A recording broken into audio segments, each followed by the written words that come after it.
Welcome back to Virtual School Assembly. Today our guest is Lance Koudele. Lance is a 2017 X-Games Gold Medalist and has traveled to 33 countries in search of deeper understanding of life and himself. He's a graduate of the Arts Institute, a contributor to a variety of magazines. He's worked commercially with big companies like Adidas, Nike, Patagonia, Keen, North Pacific Surfboards. He's an avid skier, snowboarder, surfer, biker, traveler. He does a lot of stuff. Lance has procured a wide range of photography assignments, and all of those things inspire and encourage him to explore the world and the spirit within. Lance, thanks for being on the show today. Thanks, Tyler. Stoked to be here with you. Yeah, now that's quite an intro. You have kind of just done everything in life. So maybe what we should do is go back and start with your roots. Tell us a little bit about where you're from and what your childhood was like. Well, I'm from Oregon, just outside of Portland, Oregon, and really kind of was into athletics as a young child and found that was, a great way to get outside and be active in nature. And as I kind of progressed more in life, I guess I found a little bit more sense of peace when I was involved with those as well. And I guess continuing on, I kind of started noticing that there were peak moments of flow states when I was involved in athletics where like hyper focus was involved, and was interested in those moments and went to university and studied psychology and kind of trying to find what that was all about. And went to actually a religious school, Pacific Lutheran University, and figured that maybe they had some sort of insight on those near spiritual kind of connections that would happen. Right. Just when time slows down, so, say I was going to catch football or something, and when you're really in it, everything kind of fades away and all you do is see that football. And so that was, those peak moments of performance were something that I was very interested in. Yeah. Now, normally when we talk to athletes, they don't talk about peace and spirituality and flow as being like priorities in their life. Do you think that's because of the nature of the sports you played? You did a lot of outdoors kind of sports, or is that just something that you've always been interested in? I think it kind of just happened accidentally, really. I mean, because, certainly most sports are not talking about that kind of connection, and it's a little bit more ego driven, I suppose. Sure. There's just it's universal, when someone is performing.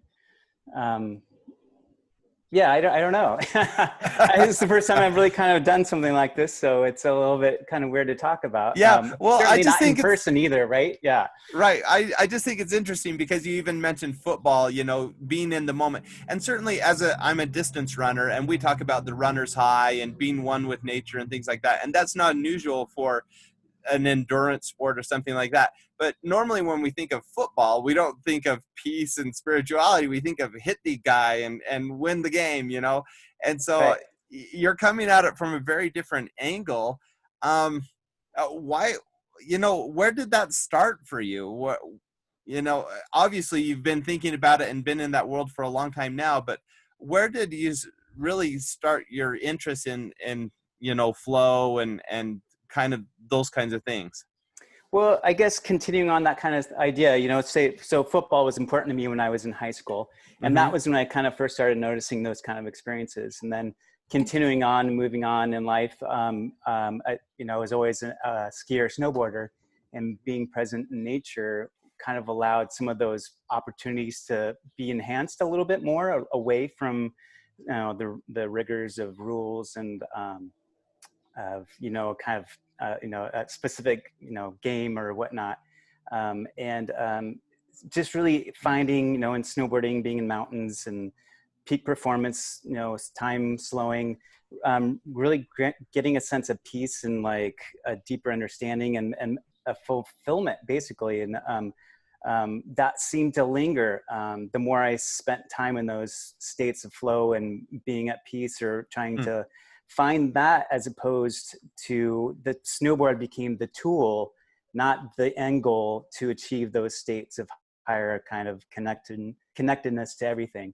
So the more I kind of accessed those periods by using athletics, the more I found them being present and bettering myself as a person, and Cool. really seeing the world in a unique way and overcoming limitations that I put upon myself, that we all have. And I think certainly being a consumer in the society, as we're kind of brought to be, and allows us not to achieve, you know, it's kind of a superficial, shallow kind of experience that we're allowed. We're, you know, or we're taught to like find happiness in consumption or buying things, or like, you know, you know, Yeah. So the access to, you know, running and endorphins. That's a main way to do it. Yeah. So I love this because athletics have always been an important part of my life and have helped me find a lot of happiness and help me in other areas of my life. My productivity's up when I'm being athletic and you know, setting goals and things like that. But your story's a little different in that you've competed at elite levels. So it's not that you're just finding enjoyment and happiness and peace through sports, but you've also been able to be very competitive in those sports. Can you take us through that a little bit? What did it take to get to the X Games? And I'm not even sure what sport. You do so many sports. I don't know what you competed in the X Games. So if you can just walk us through that. Right. So in my, I competed as a extreme athlete in snowboarding. And then the X Games Gold Medal was actually being a part of a filming group where we filmed athletes participating in that aspect. So as a professional in my 20s, I did the extreme snowboarding events where, you know, basically your life is at risk, and you needed to be completely focused on every move and know exactly what you're going to do before you do it in your mind. So, and then, you know, so the X Games Gold Medal, it came as filming in the 2017 real mountain competition, which each mountain was competing against another. So Jackson Hole Mountain Resort, which is my home mountain in the wintertime in Wyoming, we competed against Snowbird, against Aspen, against a variety of other areas, and we won. Yeah, you put together a 1.5-minute video and highlighting the best that you had for that season, and that's where we won. Well, so let's back up a little bit then to your creative life. As far as I love just being able to see your house, because we see the drums, we see some art in the background, and obviously you've worked as a photographer and a videographer. What took you down that path, and how did kind of your career as a creative start? Well, you know, I guess the creative aspect started was, you know, competing and finding just that sense of peace and wonder, you know, like, you know, via snowboarding, I was able to travel to Europe, to, you know, South America, all over the place, and see these absolutely amazing things. And in between, I would stop in between in Costa Rica and surf, you know, and kind of just really living, you know, outside of the box as far as like what a traditional life was. And continued to get injured as I, you know, went along the way, and one knee completely rebuilt, then another knee completely rebuilt. And I knew it was something that I couldn't do forever, but I wanted to not only, you know, for a while there, I was a little bit selfish. I just wanted to experience those highs and those places and those wonders and just keep it to myself. But then I realized that that wasn't enough. I needed to actually try to inspire people to do it, to get out and see them for themselves, what else is out there. So I went back to the Art Institute and studied digital media and graduated, and jumped back into the snow world to film athletes doing the same thing. Yeah. So part of your story that I love is that you've traveled all over the world and you've done things that have helped you find peace and happiness for yourself. But I also think the things that you've done can go a long way to help anyone. So for example, right now we're in the middle of kind of a movement worldwide, but especially here in the United States, looking at equality and trying to understand other cultures and other people's beliefs. And I think one thing that we can do to help in that area is to travel, to see different parts of the world, and to try to see other people's perspectives. What have you learned in your world travels that have helped you maybe have a little more sympathy or empathy for people who are different from yourself? It's crazy. There are more things that unite us than divide us. I mean, Hmm. everyone loves their parents. Everyone that has a child wants to see their offspring have a better life. And, you know, a smile and a real opening of your heart towards people makes connections where, you know, language can't go at times. It's sometimes I think, you know, in traveling and just being present and laughing with people who don't speak your language or they don't speak yours, and Hmm. just taking a moment to really look into their life from an observer and not make judgment. And uh, it's phenomenal how much connection can happen when you can't communicate. And maybe that's part of the issue is you know, using words, and our cultural kind of perspectives can create roadblocks. But just being, you know, I can't stress it enough how much it has changed my ability to uh, love like what else is out there, you know, because we're only limited to a certain small part of it, and getting out and traveling around allows you to see so much more. And yeah, I, Yeah, that's there's really one thing cool. you could do is, yeah, definitely get out there. Well, and I love that as you're traveling, part of what you're doing is you are capturing um, the best things in the world, right? You're capturing beauty, you're capturing art, and that's part of what you're doing for a living. But it's also something that anyone can do. We can go out and we can look for beauty. We can look for, the best parts of the world we live in. And we've had a lot of people on this show coming from Hollywood who talk about how easy it is to just use your phone and start capturing things and start telling stories. Your stories are a little different. And so I'd like to dig into that a little bit. When you Okay. go out for a photo shoot or to shoot some video, what are the things that you're looking for, and what makes the difference between just an ordinary piece of art and something that's extraordinary?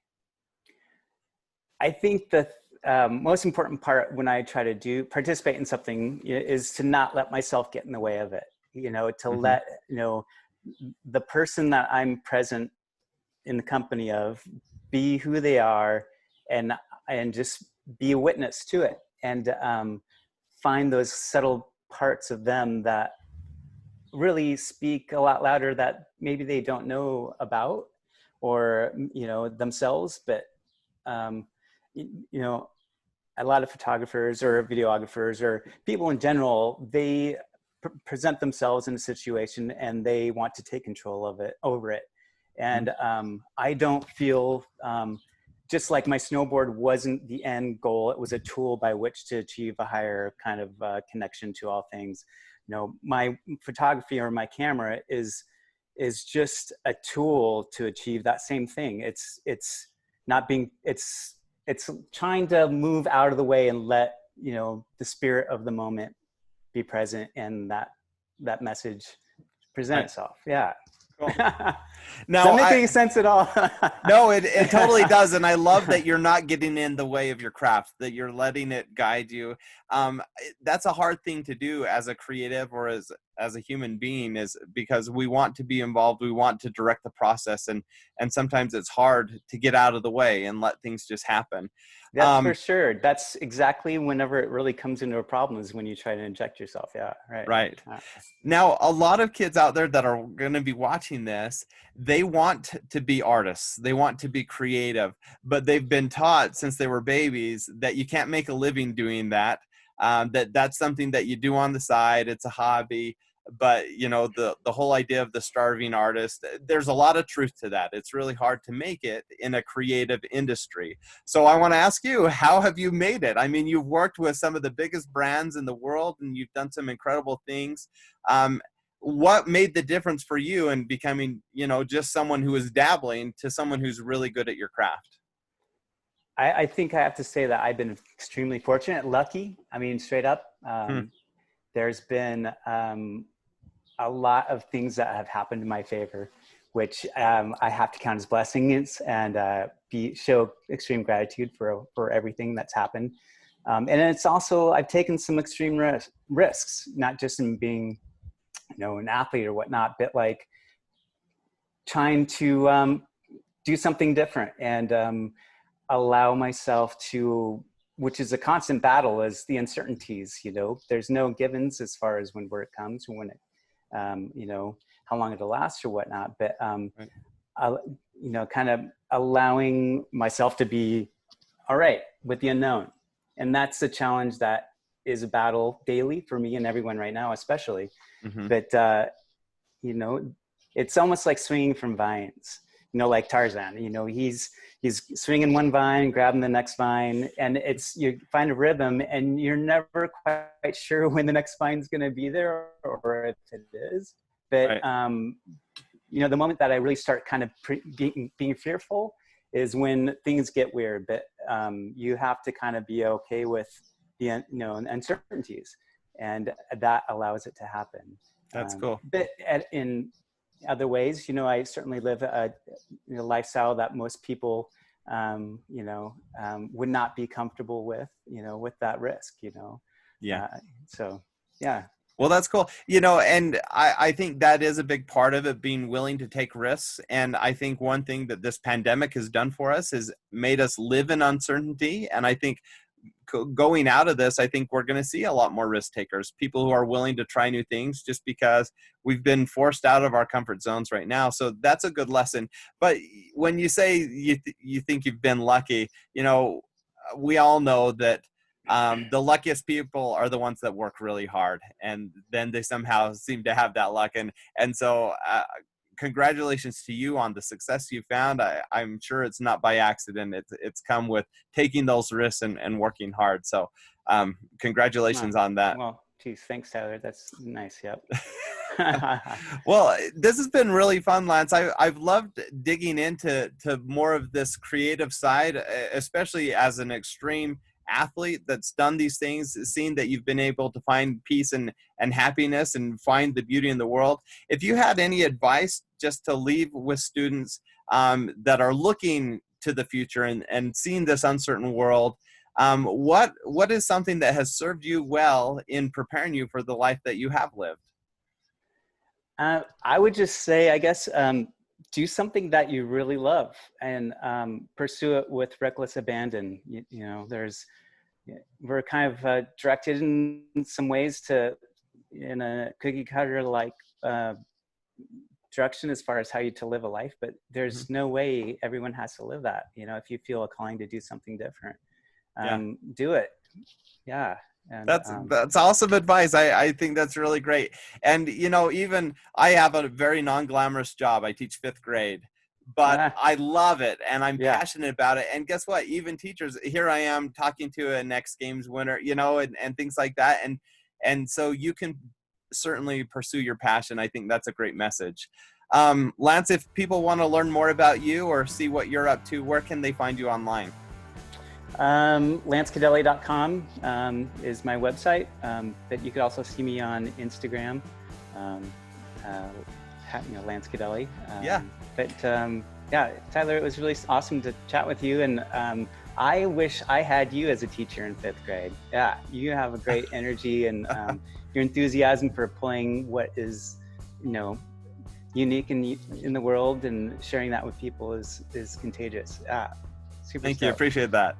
I certainly love teaching. It's been a joy for me, but it's really been nice chatting with you today, Lance. And we'll link up to your Instagram and your website because no one knows how to spell Koudele. So we'll link to it in the description. So that's great. Thank you so much for your time today. Thank you. All right.